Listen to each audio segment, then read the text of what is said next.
Good morning, everybody. Jason G here from Katalyst Wellness, coming to you live with Dr. Seth Candy from our IV therapy room here at Katalyst Wellness. We want to talk to you today about what's the difference between taking an IV here at our clinic versus one in the hospital.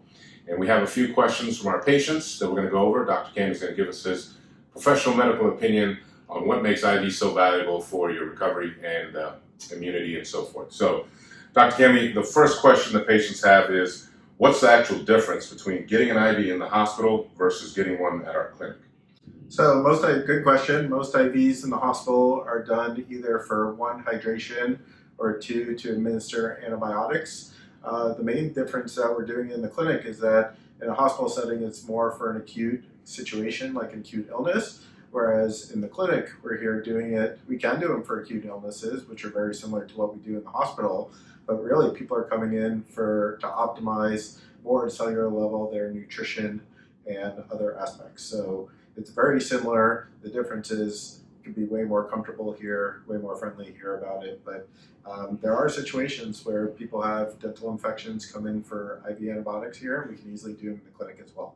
So also IVs go right into the bloodstream. Of course, that helps bypass the GI absorption. So essentially somebody that's necessarily has any type of inflammation, things of that nature, they would also benefit from getting a recreational IV. Another reason why they come in for one here versus the hospital. Absolutely. I mean, anytime you swallow something, there are definitely different ways that you can get things into your body. The most common thing to do in terms of nutraceuticals when we start talking about vitamins is to take them orally. And when you take them orally, as Jason mentioned, you're bypassing the GI tract. So therefore, by going through the GI tract, you're losing some of that absorption. By doing an IV, you're then bypassing that GI tract that I talked about, and it's going directly into your veins, so therefore it can go straight to your body at a cellular level quicker. Awesome. And then some people actually use this for both a preventative measure, or they actually may even use it for a reactionary measure, right? So preventative, somebody wants to maintain their health, continually keeping their immune system strong, able to recover from their workouts, etc. But some people may actually be sick or feeling fatigued and come in for, let's say, to get an IV to help them boost the energy levels back up, things of that nature, right? For sure, no doubt. I mean, it's hard we could sit here and talk live just about all the different things because there are so many different reasons people get the IV vitamin drips, whether it be for hydration, whether it be for energy, whether it be for recovery, whether it be for wellness, whether it be to prevent immunity. So there's no doubt that there are so many different reasons, and that's why here we try and tailor them based on what people need, as opposed to just saying, this is the IV we provide, come get it. Awesome. Okay. So a question that we'll kind of break down into two parts here is, it's safe to get an IV in a clinical setting, one, and then two, in terms of safety, what are the side effects that a patient may experience from getting an IV? Good questions. I love it when my patients challenge me. So a couple of things. So is it safe? Yeah, it's relatively safe. Obviously, there are allergies out there that you're not aware of that you have, and we could start the IV and you could develop an allergic reaction.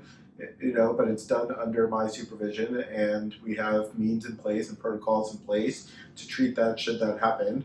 Anytime you're breaking the skin, because you have to break the skin in order to get venous access, there's always a risk of bleeding, infection, bruising, things like that. But we take precautions and deal with that as they come up.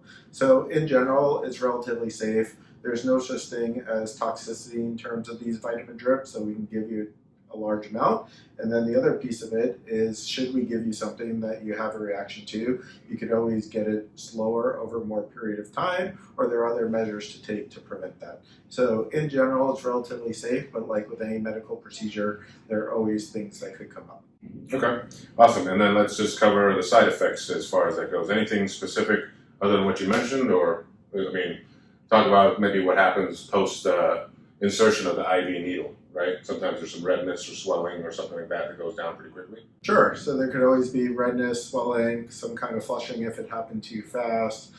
So those are the main things initially. The most important thing is that anything that's going to potentially happen in terms of reaction would most likely happen the first few seconds, and it would happen the first time you tried it. So afterwards, you kind of have a feel of what it is. Yes, there are delayed reactions that can occur, but they're very unlikely. And then in terms of getting an infection from the site, it's always possible, but like we said, we take precautions, wear gloves, clean the site, and hopefully prevent that. Okay, so another question people want to know about is, well, how often should I get an IV, and does it really hurt to get one?